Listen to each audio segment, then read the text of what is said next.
மாணவர்கள் ஜென் குருவிடம் பாடம் கற்றனர். உண்மையான ஒளி பற்றி அறிய விழைந்தனர். பிறப்பின் அடிப்படையில் உயிர்கள் ஒன்றே. பசிதாகம் தூக்கம் எல்லா உயிருக்கும் பொதுவே. இரவும் பகலும் மாறி மாறி வருவதை போல இன்பம் துன்பம் மாறி மாறி வாழ்வினில் வருமே. இருள் கலைந்து வெளிச்சம் வந்ததை எந்த நொடியிலே நீங்கள் அறிவீர்கள் என்று என் குரு கேட்டார். குதிரையா கழுதையா தொலைவில் நிற்பது, அடையாளம் காணும் நொடியில் வெளிச்சம் வந்தது.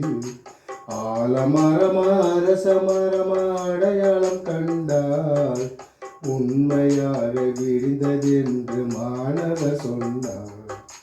மாணவர்கள் கூறும் பதிலை மறுத்த ஜென் குரு அவர்களுக்கு புரியும்படி அவரே சொன்னார்.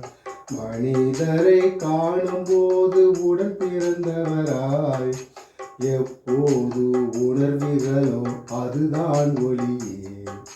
உள்ளத்திலே உண்மையான ஒளி இல்லையேல் உச்சி வெயில் கூட நமக்கு காரிருள்தான். மாணவர்களுக்கு உண்மையை விளக்கிய குருவும் அருகிலுள்ள சிற்றூருக்கு புறப்பட்டு சென்றார். சாலையோரம் படுத்திருக்கும் ஒருவனை கண்டார். குதிரையை அருகில் நிறுத்தி அவனை எழுப்பினார். தன்னிடம் இருந்த நீரை பருகிட தந்தார். பசியால் மயங்கி விழுந்ததை கேட்டு வருந்தினார். பக்கத்திலே உள்ள ஊரை அடையணும் என்றான். குதிரையிலே அவனை ஏறிடச் சொன்னார். குதிரையில் ஏறியவன் அடித்து விரட்டினார். குதிரையை திருடவே அடித்திருக்கின்றான். வேறொரு குதிரை வாங்க குருவும் எண்ணியே அருகில் இருக்கும் ஊருக்கு நடந்தே சென்றார். சந்தையிலே தனது குதிரை இருப்பதை கண்டார். அருகில் சென்று திருடனின் தோலை தொட்டார். குதிரையை நீயே வைத்துக்கொள் என்றார். எப்படி கிடைத்ததென்று வெளியில் சொல்லாதே என்றார். உண்மையில் மயங்கினாலும் உதவிட மாட்டார். பெருந்தன்மையை உணர்ந்த திருடன் தலையை குனிந்தான்.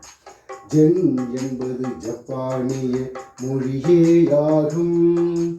தியானம் செய் என்பது அதன் பொருளாகும்.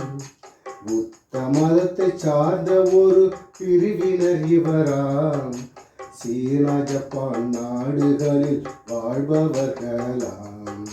மாணவர்கள் ஜென் குருவிடம் பாடம் கற்றனர். உண்மையான ஒளி பற்றி அறிய விழைந்தனர். பிறப்பின் அடிப்படையில் உயிர்கள் ஒன்றே. பசிதாகம் தூக்கம் எல்லா உயிருக்கும் பொதுவே. பசிதாகம் தூக்கம் எல்லா உயிருக்கும் பொதுவே. பசிதாகம் தூக்கம் எல்லா உயிருக்கும் பொதுவே.